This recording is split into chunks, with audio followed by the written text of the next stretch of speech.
Narito na ang Veritas Editorial, ang paninindigan ng Veritas 846. Sa mga napapanahong usapin sa bansa, pakinggan si Reverend Father Anton C.T. Pascual, ang radyo ng simbahan. Veritas Editorial. Kapanalig noong 2014, inilunsad ng Radyo Veritas ang Huwag Kang Magnakaw campaign na hango sa ikapatong utos ng Panginoon. Huwag kang magnakaw. Exodo 20. Itinatag ng Radyo Veritas ang Huwag Kang Magnakaw campaign sa kasagsagan ng 10 billion piso Priority Development Assistance, PDAF scam. Nabunyag sa PDAF scam ang mga iligal na transaksyon na kinakasangkutan ng tanggapan ng mga mambabatas, GOCCs, DBM, ERC, Technology Resource Center, National Business Center at mga bogus na NGO na mastermind na si Janet Lim Napoles. Maraming mga opisyal ng pamahalaan, mga mambabatas ang kinasuhan. Anti-Corrupt Practices Act. Nakulong si Senador Juan Ponce Enrile, Ramon Bong Revilla, Jingo Estrada, gayon din ang kanilang mga legislative staff. Kinasuhan din ng plunder si dating Congressman Roseno Rufino Biazon, Rodolfo Valencia, Mark Douglas Gacas IV, Ariel Itanyo, Arthur Pingoy Jr. At pinalakas din ng Radyo ng Simbahan ang kampanya sa paghihimok sa mga botante na ipaalala sa mga kandidato sa 2016 presidential election na tutukan ang pagmimisyon at paglilingkod sa bayan at hindi ang sariling ambisyon at bulsa. Pero kapanalig, tila bagang bingi ang ating mga opisyal ng pamahalaan, mga mambabatas kasama ang mga kontraktor na nanalo sa building ng flood control projects. Napasakamay lamang ng 15 contractors. Aba, matindi kapit nito. Kung sa PDAF scam ay 10 bilyong piso ang nakurakot sa flood control projects ng gobyerno mula 2022, abay 545 bilyong piso ang nalustay na ibulsa ng mga kawatan ng mambabatas, mga opisyal ng gobyerno at mga kamag-anak maging kaalyadong kontraktor. Sangkot na naman ang mga senador. Sangkot na naman ang mga kongresista.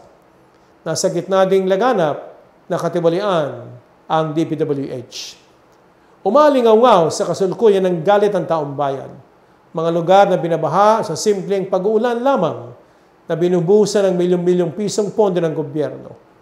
Sinabi ng taong bayan sila ang mga walang puso, walang konsyensya, mga ganit sa pera. Nagsasaya sa pagwabaldas ng pera ng bayan, pinagayabang ang 40 luxury cars habang tinitingnan lamang ang mga binabaha, mga nalunod sa tubig baha. Sa nakakatinding expose ng Pangulong Marcos, puro sasat ng mga politiko, wala namang umuusad na hakbang para panagutin ang mga sangkot sa hatian ng 545 bilyong pisong flood control projects ng gobyerno. Harinawa kapanalig, hindi lamang ampaw at hindi pagpoposisyon ng kasalukuyang administrasyon sa 2028 presidential election ang ingay na ginagawa ng Office of the President. Sa mga gustong yumaman, huwag na kayong mag-invest sa negosyo, magtapos ng karera sa kolehiyo. Hindi mo na raw kailangan ng diploma, mag-master o mag-PhD. Hindi mo na rin kailangan ng kapital at rehistradong kumpanya. Abay, mag-DPWH ka na lang. May maraming pera dyan. Kailangan mo lang may kamag-anak kang senador, congressman, may kakonsyaba ka sa DPWH, may koneksyon, may padrino. Limpak-limpak na pera ng bayan ay mapapasa iyo, kapanalig. Ano ba yan? Sa paglulunsad sa kampanya ng Huwag Kang Magnakaw, muli ng Radyo Veritas, na ipabahagi ni Cardinal Chito Tagle, Pro-Prefect of the Dicastery for Evangelization, na kahit tarpulin ay ninanakaw. We started the campaign. Wear t-shirts. Put tarpaulins. Huwag kang magnakaw. Salita ng Diyos yan. You know what yung mga tarpaulin tinatanggal? Tinatanggal sino kayang nagtatanggal noon? Sino kaya nagtatanggal noon? Pati yung sign na huwag kang magnanakaw, ninanakaw. Bakit ayaw mapakinggan yung huwag kang magnakaw? Kaya't mga kapanalig, ibalik natin muli ang krusada natin. Exodo 20, sinabi ng Panginoon sa 10 utos, huwag kang magnanakaw. Nakikita ka ng Diyos. na may makonsyensya ka at tunay na maging lingkod, karapat-dapat sa pagtitiwala ng sambayanan. Sumainyo ang katotohanan.